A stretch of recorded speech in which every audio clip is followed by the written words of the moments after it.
Doc Talk is brought to you by Merck Animal Health, the science of healthier animals. Hey folks, welcome to Doc Talk. I'm Dr. Dan Thompson. I'm tickled to death that you joined us today. We're going to have a great show.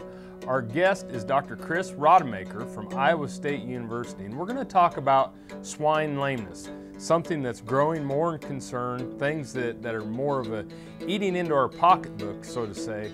Thanks for joining us today. I hope that you enjoy our show.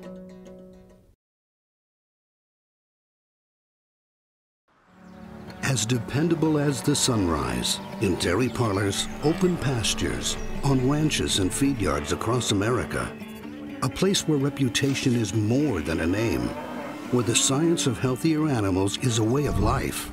It's the responsibility that drives who we are and what we do. Every decision, every day. It's your livelihood and our responsibility. Closed caption brought to you by AgriLabs, the perfect pairing of performance and value.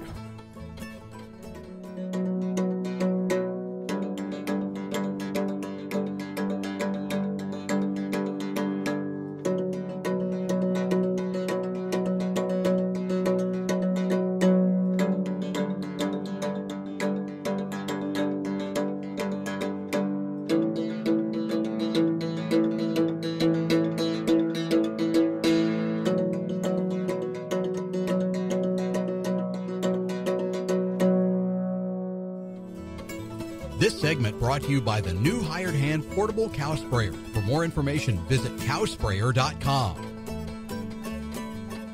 Dr. Chris, welcome to the show. Thank you very much. I'm sure glad to be here. Folks, this is Dr. Chris Rodemaker from Iowa State University's College of Veterinary Medicine, where he serves as the swine extension veterinarian, and you're also a senior clinician there at the veterinary school. That's correct. Well, to get you here on the show, I know you're busy, and what you do for the industry, we really appreciate you taking the time to come talk about this important issue. I sure appreciate being able to talk to people about it, because this really has become a really growing issue here in the swine industry over the past 15 to 20 years. Cool. And folks, what we're talking about is swine lameness. And you know, when we're setting up the show and queuing things up, you have a lot of experience you know, working in the industry and being a practicing veterinarian in swine industries in Minnesota, well, all over the United States. And so this is something you have a firsthand knowledge of. Yeah, I think over the past 16 years, I practiced with a couple of large swine production companies. And really what we saw over the time is we saw more and more incidents of lameness, both in the sow herds and in the grow finish herds as well. Sow herds, I think, as we've gotten to moving animals indoors and moving them towards artificial insemination, we probably haven't selected for as structurally sound animals as we would have in the past. And in the grow finish herds, we're taking pigs to a much heavier weight these days than what we used to do before. And there's obviously always disease concerns and challenges about how to formulate diets to keep the cost down that can potentially run into some situations as well. You bet. Well, let's go back to the breeding herd, and let's start out and we'll talk about the breeding herd. And you know, one of the things that you caught my attention is that, you know, the way we select and the way we manage it may have allowed us to be a little bit more permissive in laying some of these non-conforming animals into the herd. Yeah, I think artificial insemination really revolutionized breeding herd, because it allowed us to put fewer boars in those environments and get our semen externally, which means that we could really breed sows and we could really start to select in on the sows that produced a lot of pigs and weaned a lot of pigs. And in the rules of genetics is whatever you select for one thing, you're selecting away from something else. We probably selected away from, because we weren't putting heavy boars on top of sows to do natural mating anymore. We would probably allow sows that in a normal natural production situation wouldn't even be in there because they couldn't support the weight of the boar.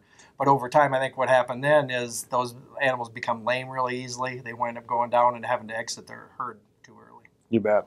And then we talked a little bit too about that. Used to be we got our genetics from commercial operations, and now we're producing a little bit more of our own. Yep. That we're not as picky as the animals that we utilize. That's right. You know, back in the day when the swine industry was really expanding, everybody bought their genetics from an external supplier, and at that time, you certainly didn't want to risk the chance of putting all the money into this replacement gilt and then have the end customer reject it. Now today, you've got a situation where most of the producers are producing their own, so you're probably a little more permissive on what you let into the herd, and you're not maybe utilizing some of those skills of looking for really sound animals. You're just concerned that, hey, I've got a gilt here, she's got a vulva, she looks like she's got 4 legs, so let's go ahead and move her into. So the economies are always a little bit different depending on which side of the ledger you sit on. So I think that's exacerbated the problem as well. You bet. Well, let's take a break, and when we come back, more with Dr. Chris Rodemaker. Here, you're watching Doc Talk. More after these messages.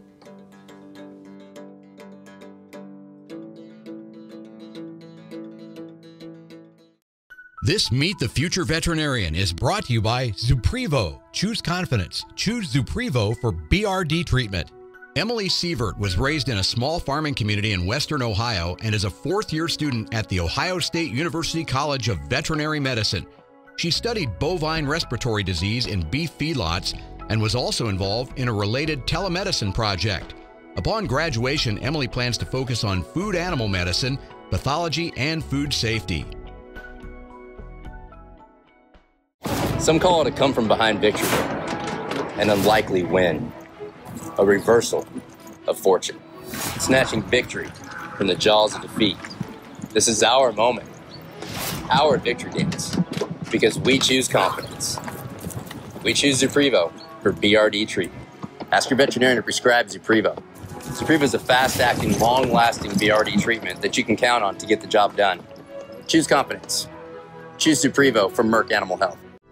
Healthy cows start with the new hired hand automatic livestock sprayer. Rancher invented to provide an efficient alternative to pour-on and injectable parasite management systems. The portable design allows cattle to treat themselves head to hoof. Strategic device placement with pass-through activation technology takes the stress out of parasite treatment for cattle and the rancher. Get the new hired hand for yourself or become a distributor. Visit cowsprayer.com. The new hired hand makes healthy cows easy.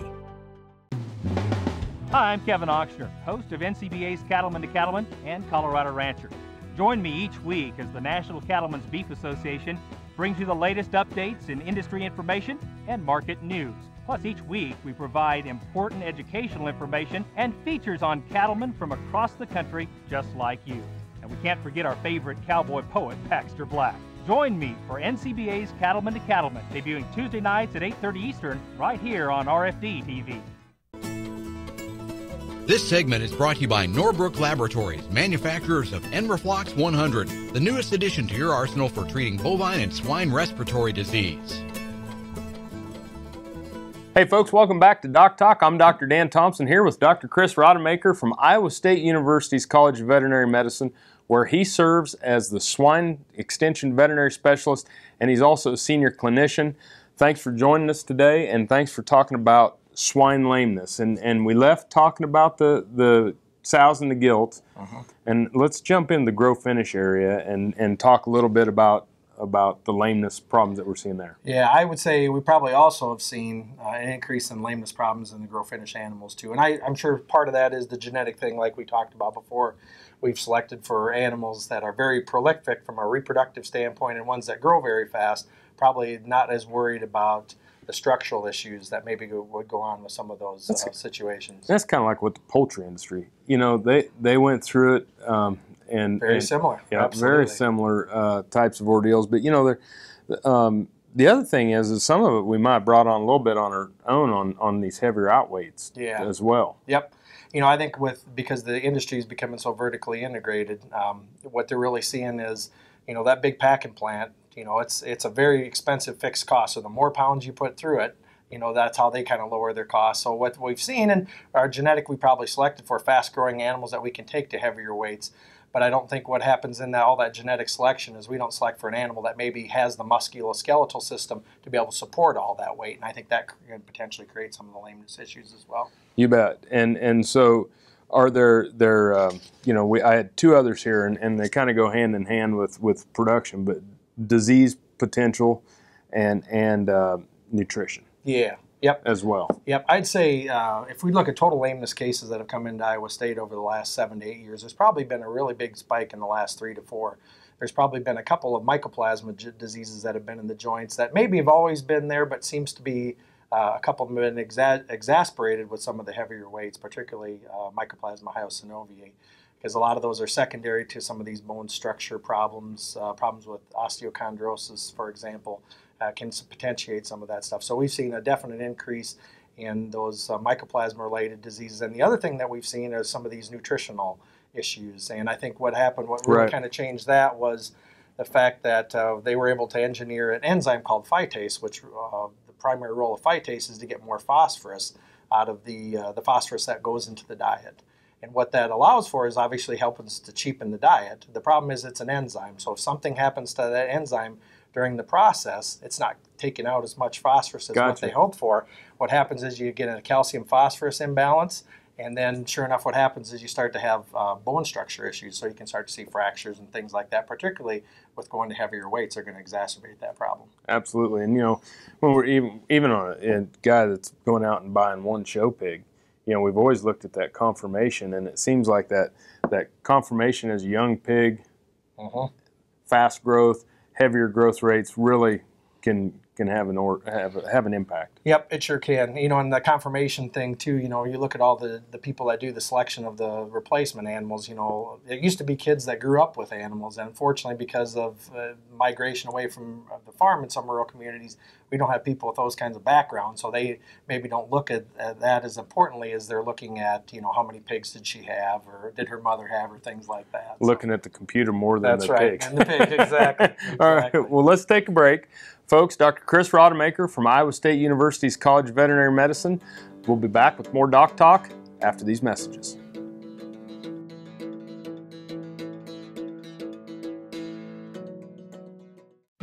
This hog is Hanover hoof for meal made from U.S. soybeans. Now, one hog isn't that impressive, but suppose we add another, and another, and another.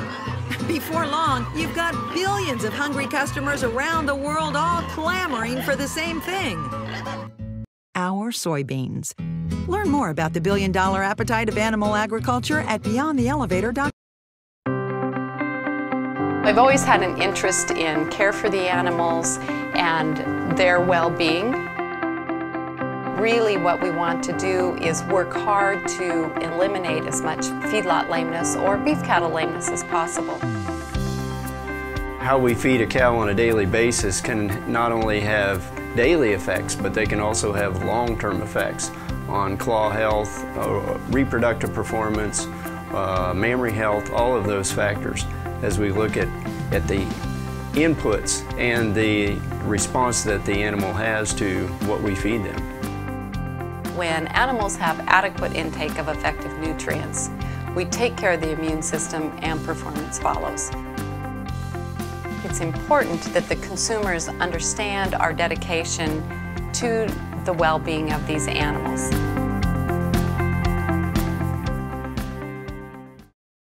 Hello friends, I'm Ernie Rodina. And I'm Dawn Dawson with the Better Horses Radio Show. For over 9 years, we've been bringing the Better Horses Radio Show to markets all across the Midwest. We talk about God, lots about horses. We talk about cows, we talk about horse health, we talk to top trainers, and we even talk about Roy Rogers. We are having a blast with Better Horses Radio Show and would love to take it to a market near you. So visit our website at betterhorsesradio.com and let us or your local radio station know you'd like to hear it in your area. The Better Horses Radio Show is unbelievable.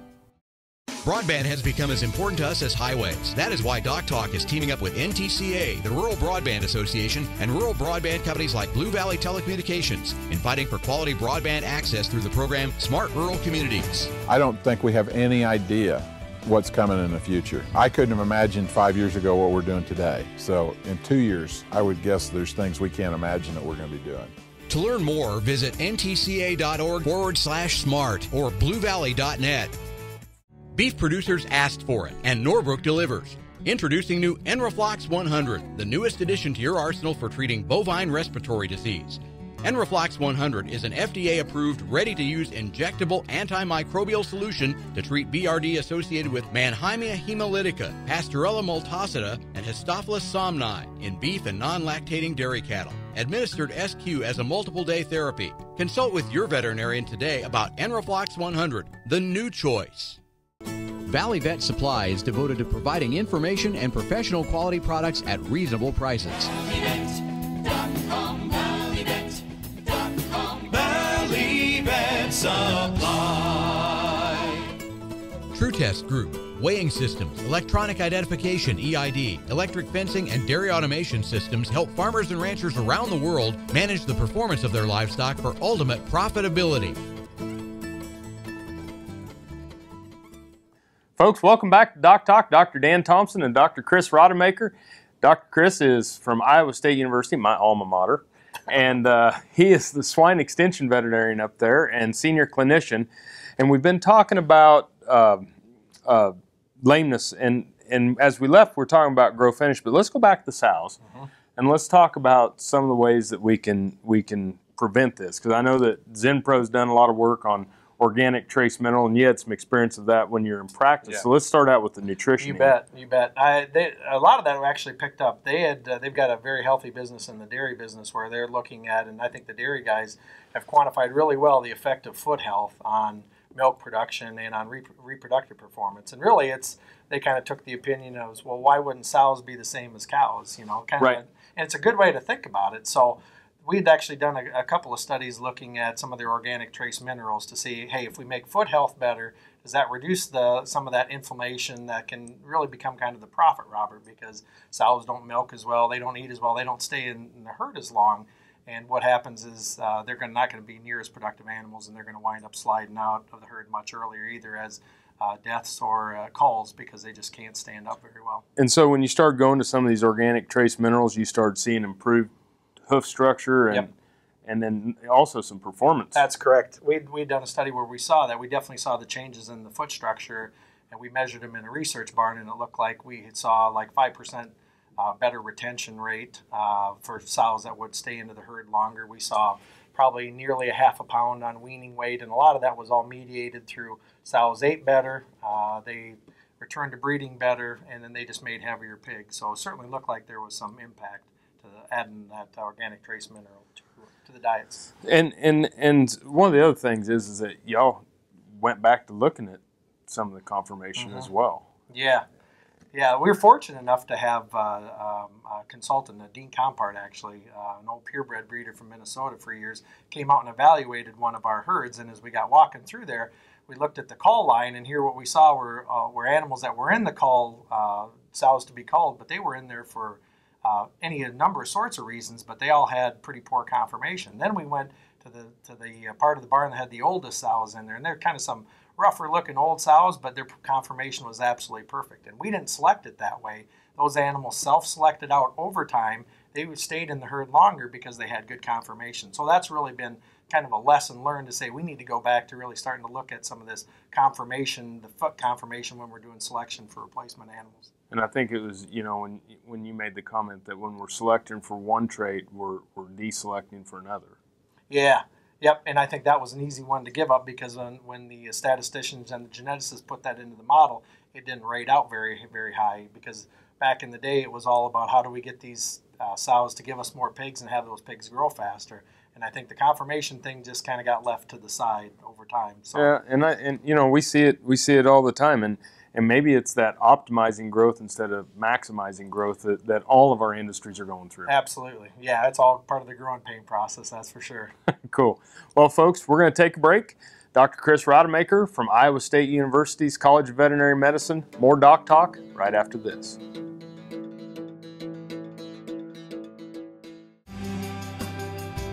The BQA Tip of the Day, sponsored by Beringer Engelheim Vetmedica, Inc. Hello folks, this is Dr. Nels Lindberg with Animal Medical Center and Production Animal Consultation. This is your BQA Tip of the Day. It's a nice beautiful springtime. We got some cattle out on rye, but it's often common time of year for cattle to be turned out on rye and wheat. One thing we often have a problem with this time of year is bloat. These cattle develop a frothy bloat out on rye. It can be a very challenging situation to deal with. We have many different products we can use, bloat guard blocks. We can actually feed them some extra feed to offset the effects of bloat. But oftentimes one of the biggest factors in it is simply the stocking density rate. We can oftentimes control our frothy bloats just by increasing our numbers out on the rye or wheat. That may not be an option, but if it is, stocking density is the biggest factor in reducing those bloats. Other than that, fall back on your products and visit with your local veterinarian. Thank you.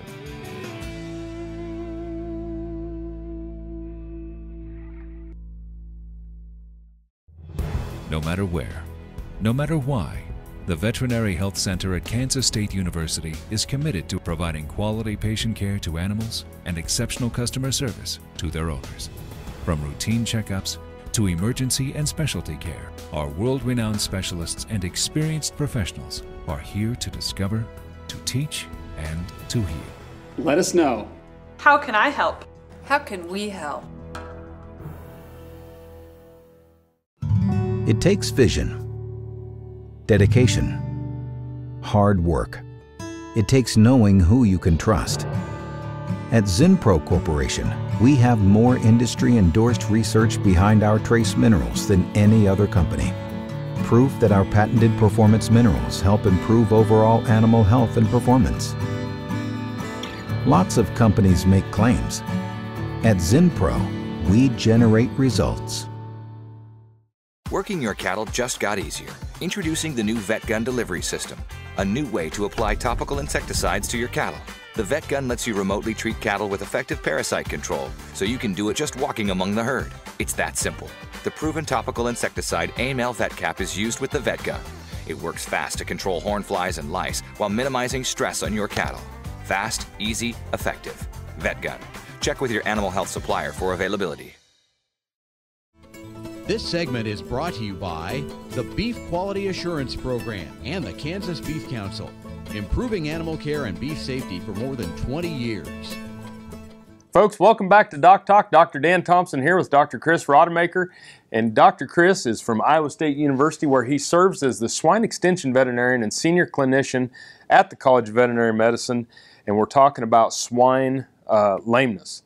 And, you know, when you get into these cases, and you're a producer out there, and we have producers watching, we have veterinarians watching, we have people that aren't involved in the swine industry watching, but when you get out there and find that lameness issue, what are some of the first steps you need to go through? Yeah, good point. I think getting the veterinarian involved is probably the primary thing, just because they'll do a really good job of helping you think through and sort through. Now, our experience has been is these lameness cases usually are pretty complicated. It's not usually just as simple as, well, you're doing this wrong, change this and it'll fix the problem. They tend to be multifactorial, so many different things that may be causing it. So we've had the best luck in resolving these cases generally if we see an outbreak either in a sow farm or in a grow-finish herd, is to actually load up, 15, 20, coordinate with the diagnostic lab ahead of time.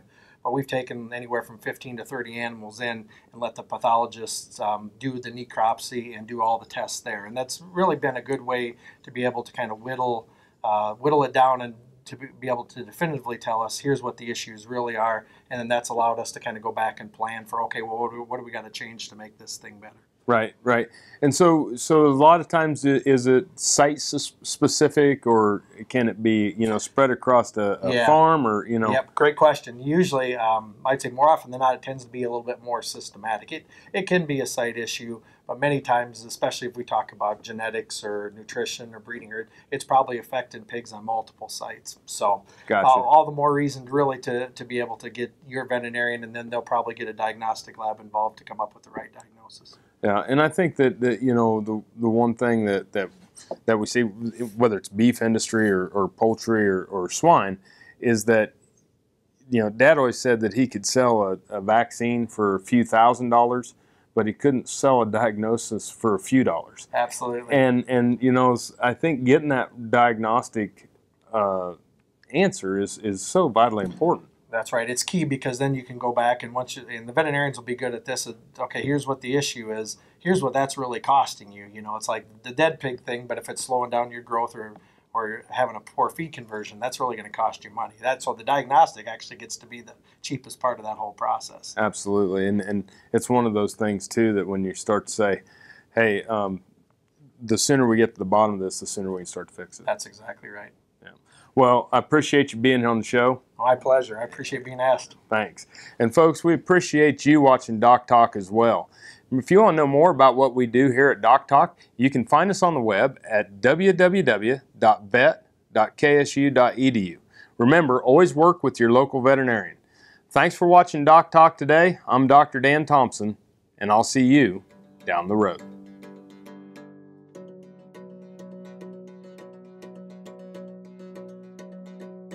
Closed caption brought to you by AgriLabs, the perfect pairing of performance and value. For more information about this program or previous programs, go to DocTalkTV.com.